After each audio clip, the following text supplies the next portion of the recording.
أما والله لو علم الأنام لما خلقوا لما غفلوا وناموا.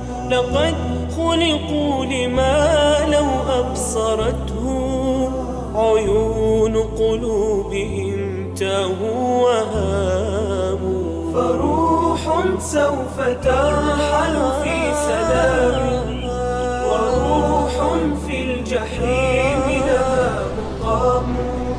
فروح سوف ترحل في سلام وروح في الجحيم لها مقام. ليوم الحشر قد عملت أناس فصلوا من مخافته وصاموا.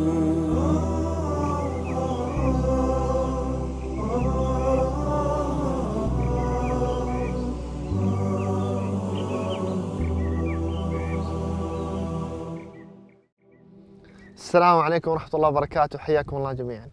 Сейчас мы поговорим о мгновениях, которые произойдут с каждым из нас. Давайте сейчас представим эти мгновения, чтобы подготовиться к ним. Ты умрешь. Все мы умрем. Но что же произойдет после смерти? Твоя семья узнает об этом. Отец, мать, жена, дети, братья, сестры. Они будут оплакивать тебя. Они опечалятся из-за твоей смерти. Иногда сразу же, спустя всего несколько часов, они свяжутся с человеком, который будет тебя омывать. Как говорится в стихе, один из тех, кого я любил больше всего, быстро пошел к омывающему покойников, чтобы он пришел и омыл меня. Они свяжутся с человеком, который омывает покойников. Неважно, придет ли он к тебе домой и омоет там, или тебя отправят в умывальню. Вместе с этим человеком будут и некоторые члены твоей семьи. Пророк Мухаммад, да благословит его Аллах и приветствует, говорит Аише: «Если ты умрешь раньше меня, я сам обмою твое тело». Это достоверный хадис. Его привел имам Ахмад. В большинстве случаев, да, именно родственники омывают покойника. И вот они придут к тебе, когда ты лежишь, без одежды. На тебе осталось только то, чем прикрыты твои срамные места. Затем они обмывают тебя. Тебя обмывают родственники, любимые тебе люди. Они моют тебя, делают тебе омовение, умощают благовониями места, на которые совершается земной поклон, после чего заворачивают тебя в саван. Пророк Мухаммад, да благословит его Аллах и приветствует, говорит: «Носите белые одежды, потому что они лучшие из всех одежд, и заворачивайте в них своих покойников». Этот хадис приводится в Сунане ат-Тирмизи. Тебя завернут в белый саван. Как говорится в стихе, «Они одели на меня одежду без рукавов». Твоя семья и те, кого ты любил, окинут тебя взором в последний раз. Они будут смотреть на тебя в последний раз. После этого они увидят тебя вновь только в судный день. В последний раз. Они поцелуют тебя, потом пойдут с тобой в мечеть и будут ждать, когда наступит время обязательного намаза, чтобы после него прочитать по тебе джаназу намаз. Пророк Мухаммад, да благословит его Аллах и приветствует, говорит: «Тому, кто будет присутствовать на похоронах до завершения заупокойного намаза, полагается награда в 1 кират, а тот, кто останется до завершения погребения, получит награду в 2 кираата». Люди спросили: «Что это за 2 кираата?» Он ответил: «Они подобны 2 огромным горам». Этот хадис приводится у Аль-Бухари и Муслима. То есть количество благих дел, хасанатов, будет подобно горам у того, кто сделает по тебе джаназа намаз, пойдет за погребальными носилками и уйдет только тогда, когда тебя захоронят. Посмотри, субханаллах, люди будут совершать поклонение Всевышнему Аллаху, делая по тебе намаз и хороня тебя, а ты уже все, неподвижное тело. После намаза, после того, как по тебе прочитают джаназа намаз, твоя семья и те, кто тебя любил, твой отец, твои братья, твои дети, понесут тебя на своих плечах. Пророк Мухаммад, да благословит его Аллах и приветствует, говорит, как это приводится в Сахихе Аль-Бухари: «Когда будут прощаться с покойным, мужчины возьмут ее на свои плечи. Вот они понесли тебя на плечах и будут нести до самой могилы». Что тогда будет? В этот момент люди будут пребывать в одном из 2 положений. Ты окажешься в одном из 2 этих положений. Если он, как говорит пророк, да благословит его Аллах и приветствует, если он был праведным, он скажет: «Несите меня быстрей, несите меня», потому что это будет праведный покойник, который поклонялся Всевышнему Аллаху. Этот человек поклонялся Всевышнему Аллаху, и вот он хочет идти вперед, чтобы увидеть то наслаждение, которое его ждет. Если же он не был праведным, он скажет: «О горе мне, куда вы идете со мной?» И все услышат его голос, кроме людей. И если бы его услышал человек, он упал бы без чувств. Когда люди понесут тебя на плечах, ты окажешься одним из этих 2. Либо ты скажешь: несите меня вперед, вперед, либо скажешь: «О горе, куда со мной идут?» И все это по причине твоих дел. Так что же ты подготовил для того дня? فروح سوف ترحل في سلام وروح في الجحيم لها مقام ليوم الحشر. После того, как твоя семья и родственники несли на плечах погребальные носилки в направлении кладбища, они доходят до могилы, которая была вырыта для тебя. Теперь она станет твоим домом. После того, как ты жил в квартире, после того, как ты жил в доме, после того, как ты жил во дворцах. Сейчас это твой дом, просто несколько метров.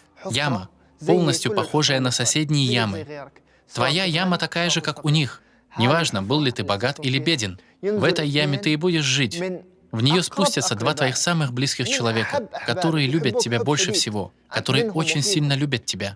Они и положат тебя в эту могилу. Пророк Мухаммад, да благословит его Аллах и приветствует, говорит, что во время погребения и опускания умершего в могилу надо говорить дуа: «Бисмилля ва аля суннати расулилля». Да благословит его Аллах и приветствует. Или, как сказано в другом риваяте, «Бисмилля ва аля миллати расулилля». Представил ли ты себе, как они кладут тебя в это место и произносят такое дуа? Затем они засыпают тебя землей. Потом, как сказал пророк Мухаммад, да благословит его Аллах и приветствует, и шейх Альбани назвал этот хадис достоверным. Когда пророк Мухаммад, да благословит его Аллах и приветствует, заканчивал с погребением умершего, он вставал над ним и говорил: «Прочувствуй, это когда-то произойдет и со мной, и с тобой. Вот погребение завершилось». Пророк Мухаммад, да благословит его Аллах и приветствует, говорит: «Просите прощения за вашего брата и просите, чтобы Аллах укрепил его, ибо сейчас его допрашивают». О Аллах, после дуньи, после всей этой длинной жизни, сейчас, после того, как они засыпали тебя землей, тебя начали спрашивать.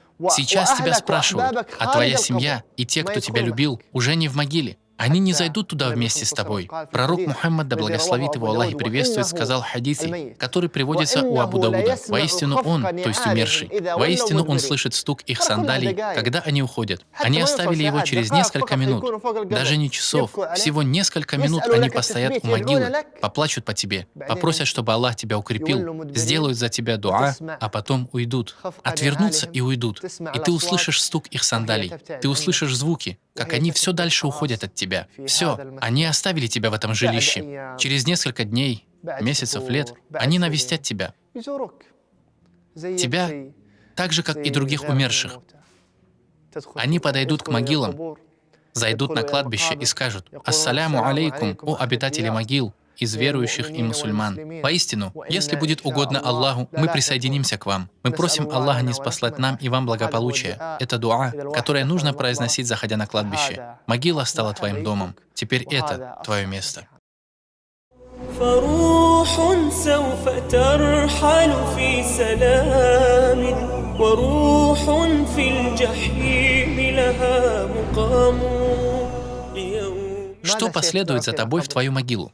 Пророк Мухаммад, да благословит его Аллах и приветствует, говорит в хадисе, который привел Ан-Насаи: «Трое последуют за умершим: члены его семьи, его имущество и его дела. Двое вернутся назад: семья и имущество. Семья и имущество — все это вернется и покинет тебя, и у тебя останется только одно». Пророк Мухаммад, да благословит его Аллах и приветствует, говорит: «А одно останется с ним — его дела». С тобой в могиле не останутся только твои деяния. Неважно, принесут ли они тебе пользу, если это благие дела, или же навредят тебе, если это скверные дела. Всевышний Аллах говорит: «Потом он умертвил его и поместил в могилу». Ты будешь жить в этих могилах. Ты будешь жить в одной из могил, и у тебя с собой останутся лишь твои дела. В могиле будет сжатие. Пророк Мухаммад, да благословит его Аллах и приветствует, говорит в хадисе, который привел Ан-Насаи: «Тот, от смерти которого сотрясся трон Аллаха, это Саад ибн Муаз». Представьте, от его смерти сотрясся трон. Также для него раскрылись небесные врата, и его сопровождали 70 тысяч ангелов. Пророк Мухаммад, да благословит его Аллах и приветствует, говорит: «Могила его сжала». Могила его сжала, а потом ему было дано облегчение. Никто из нас не спасется от этого сжатия. Пророк Мухаммад, да благословит его Аллах и приветствует, говорит в хадисе, который шейх Альбани назвал достоверным: «Поистине могила сжимает». И если бы кто-нибудь был спасен от этого сжатия, это был бы Саад ибн Муаз. В могиле будут происходить великие вещи.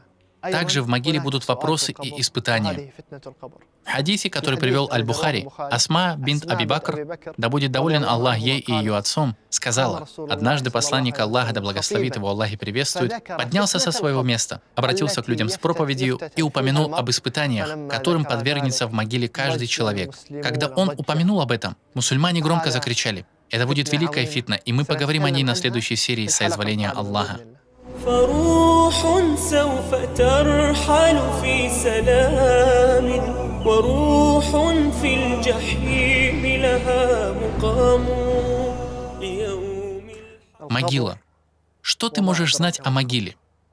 В муснаде имама Ахмада приводится, что когда при Усмане, да будет доволен им Аллах, упоминали могилу, он плакал. Его спросили: при тебе говорят о рае и аде, но ты не плачешь. Тебе рассказывают даже об адском огне, но когда тебе говорят именно о могиле, ты плачешь. Он сказал: посланник Аллаха, да благословит его Аллах и приветствует, сказал: поистине могила — это первое пристанище в ахирате. Это первая остановка. Тому, кто спасется от нее, после этого будет легче. А тому, кто не спасется, после нее будет еще сложнее. О Аллах, это будет решающий момент. Самое начало, но оно многое рассудит. Если ты спасешься там, все остальное будет легко. Если же ты не спасешься, тебе будет трудно. И дальше тебе будет тоже все труднее и труднее. И как сказал пророк Мухаммад, да благословит его Аллах и приветствует, в хадисе, который приводится в Сунане ат-Тирмизи: «Я не видел зрелища ужаснее могилы». Не сам ее вид вселяет страх. Но чем же она так ужасна? Тем, что она означает. Почему? Потому что ты знаешь, это зрелище указывает тебе на то, что однажды человек окажется в этой могиле. Он не будет двигаться, окажется в темноте, если только Всевышний Аллах не осветит ему это место. Он окажется либо в мучениях, либо в блаженстве. Многие вещи будут определены уже в этой могиле. Это будет домом человека после того, как раньше он жил в больших домах и, возможно, даже во дворцах. Эти могилы темные, как мы говорили, если только Всевышний Аллах не осветит их. В сахихах Аль-Бухари и Муслима приводится, что одна женщина подметала в мечети. Она умерла.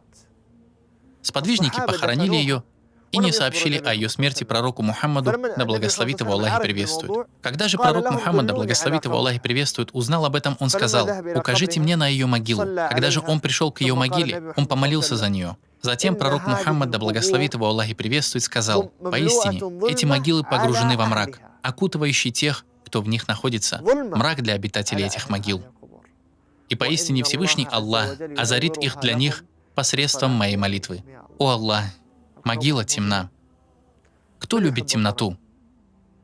Кто может выносить темноту часами, днями, годами, когда он совсем один?